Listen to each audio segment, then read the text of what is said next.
I'm James. And I'm Eric Perez. We're here filming another episode of IAMTUSTIN. Previous episodes, we showed you some great restaurants, an awesome coffee house, and of course, what the school district's doing and offering the kids in the city of Tustin. But today we have a special treat. We're here at what I like to consider a hidden gem in the city of Tustin. We're actually at the Wilcox Manor, and my personal opinion, this has to be one of the most unique private venues in the area. Wouldn't you agree? I definitely agree so. Come on in, let's check it out. Let's go. Hello and welcome to the Wilcox Manor. We're inside this beautiful house. We're here with the owner-operator, Libby McPherson.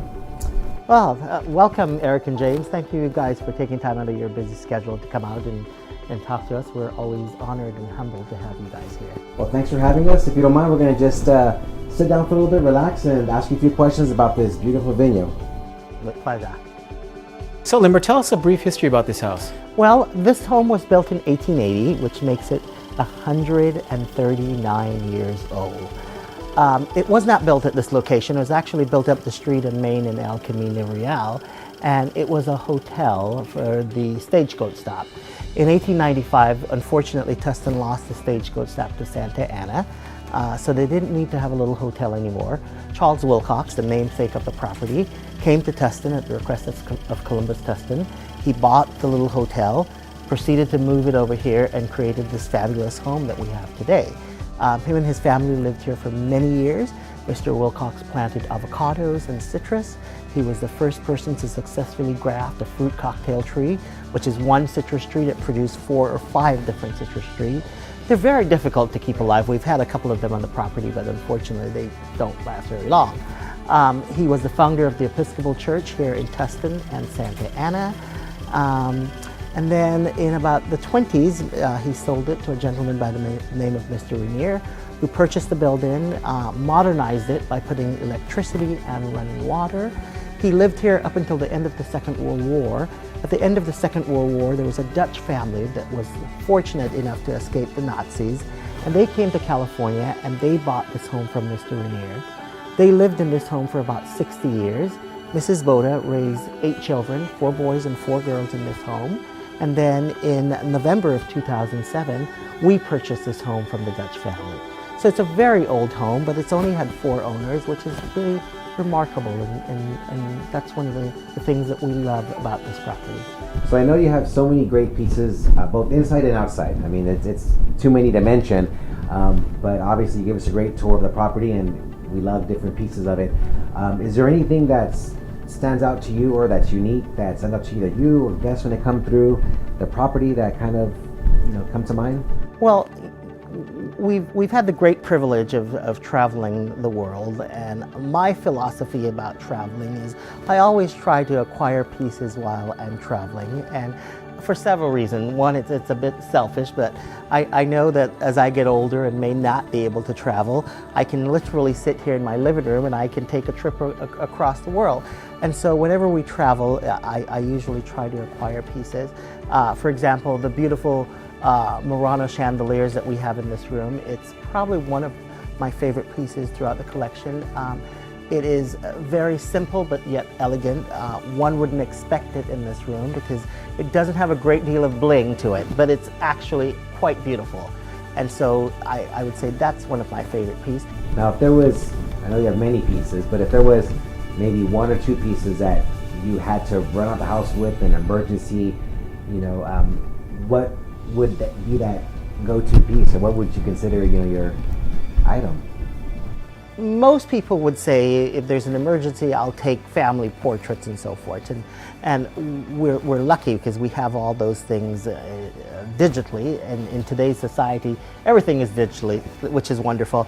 I guess if one would have to leave here in an emergency, it would be rather difficult, but the piano behind me has a great deal of sentiment. It is my father's piano. It is a Lindemann baby grand piano made in Germany. It's over 100 years old, and I recall fondly him playing that piano. Unfortunately, today I can play 1 or 2 songs on that piano, which I try very hard. So that would be one of my pieces that I would have to take. It would be rather impossible to take it in an emergency. And the second piece, I guess, I would take, and I would do this in honor of my partner Michael, who absolutely loves it. We have a 1901 Tiffany clock across the way, and it's one of 250 that was made exclusively for Tiffany in 1901, and he absolutely loves that piece, and so I guess we would have to take that too. Now, is this story true? You flew from Europe or somewhere across the country with a giant egg on your lap or something? Yes. Prior to 9/11, unfortunately, one wouldn't be able to do that today, but prior to 9/11, we went to Prague and went to the Bohemian Crystal Factory, and I fell in love with a large blue Bohemian crystal egg, and I just had to bring it home, and I did bring it home on my lap from the Czech Republic. And throughout the flight, several flight attendants wanted to put it in a safe place, and I said, absolutely not. This is the safest place on my lap. And today we have that crystal Bohemian egg in the Windsor Library, and it's again one of many pieces that are my favorites. You showed us a great dining room table in there. Is that where you normally eat every day, or when is that ever used? Absolutely, we eat every single. No, we do not. We donate gift certificates to charities throughout Orange County that they auction off a 9-course meal in that dining room. And that's really the only time that dining room gets used, or whenever we have company. And so I always tell people, we do put on our good clothes and we do put out the good china when company is here. Other than that, the gold-plated stuff doesn't really see the light of day other than when we have company. What makes your venue stand out versus other venues in Orange County? Well, I tell people this all the time, and I have brides and groom that tour our venue all the time, and they usually ask, do you have an A, B, or C category? And my response to that is I do not, because I give brides and groom, or anyone that's looking for a venue, I give them the absolute best that we have. And we consider every single event as it is our own event. And so that, I would say, makes us unique and different. So do you give tours during your venues you have here? The first floor of the home is open for 1 hour during events. It's generally during the cocktail hour. We have volunteer docents that monitor each room, and so that guests can walk through. They can hear about the chandeliers, the rugs, the painting. So it's truly a night at the museum. Hey, we're about to wrap up another episode of I Am Tustin, where we showcase local businesses, organizations, and hidden gems just like this here in the city of Tustin. But before we go, we have a surprise for you, Lindbergh. Here's the official I Am Tustin shirt that you've been asking for a while. Thank you. And of course, if you want to get your I Am Tustin gear, live, work, play, go online to IAMTUSTIN.com. We have t-shirts, sweaters, and tank tops coming soon for the summertime. So I guess we're officially done here wrapping up the episode. So thank you for viewing, and thank you, Lindbergh, for bringing us to your house, showing us around, and of course, sharing some great stories and allowing us to showcase this on I Am Tustin. I'm Lindbergh McPherson from Wilcox Manor, and I Am Tustin.